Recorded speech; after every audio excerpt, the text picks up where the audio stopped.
I've been shooting commercial photography for about 30 years now.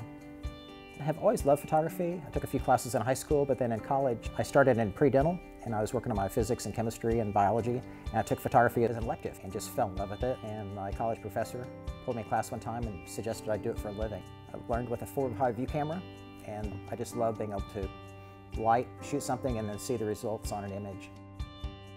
In commercial photography, there's several large markets. There's New York, LA, Chicago, and then there's some secondary markets like Dallas, Houston, Atlanta, things like that. And so Fort Worth, Dallas is just one giant metro blob. It's a pretty good market. There's more work in Dallas, but in Fort Worth there's not as many shooters, and it's really close to the giant metroplex, so it worked out pretty good. My favorite part of photography is probably just building sets, creating something from scratch.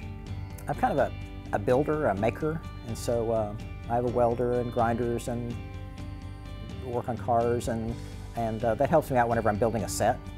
And so we'll have to create something which involves, building, painting, manufacturing, lathe work, whatever. Some people don't know that I don't golf, I don't play tennis, I don't play baseball, football. Cars are kind of a hobby and always have been. So I restored multiple cars, from Jensen Interceptors to old 62 Corvettes to an old show car called the Outer Limits. And I currently have a 69 MGB GT that's all restored, and I buzz around in that sometimes. Kind of my Saturday morning coffee and crumpet car.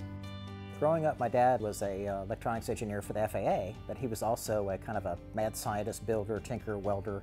Built us go-karts, welded us up things, and our basement was kind of almost like a laboratory.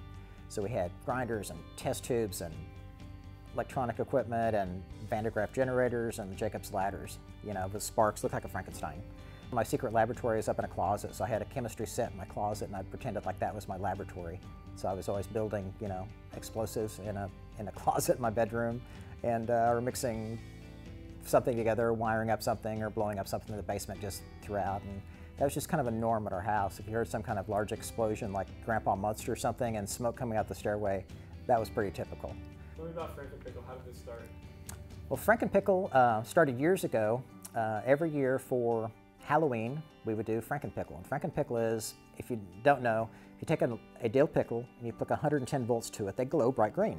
I don't know why, they just do. And so I built a little electric chair, and we put a little pickle on him and hooked him up to 110 volts, and he glows bright green. So it looks like a little baby electric chair, and I would use that photograph as an invite to a Halloween party. And over years, I would start doing Halloween promos using Frankenpickle. I would promote the studio. I'd do like little emailers and promo pieces to my clients with a picture of Frankenpickle. Frankenpickle's been around about 20 years, although that's a new chair. This is a new chair. I just built this last year. Made it a little bigger, a little larger size, changed the electrodes to be parallel instead of serial. So that's what Frankenpickle is. I try to make the shoot as easy as possible. If I'm photographing a portrait, most of the time these people haven't been in front of a camera before, so they might be a little bit nervous. I'm pretty good about making them feel relaxed and comfortable and making them have a good time. And if I'm having a good time, they're going to have a good time. I'm Gary Logan, and I'm a Fort Worth face.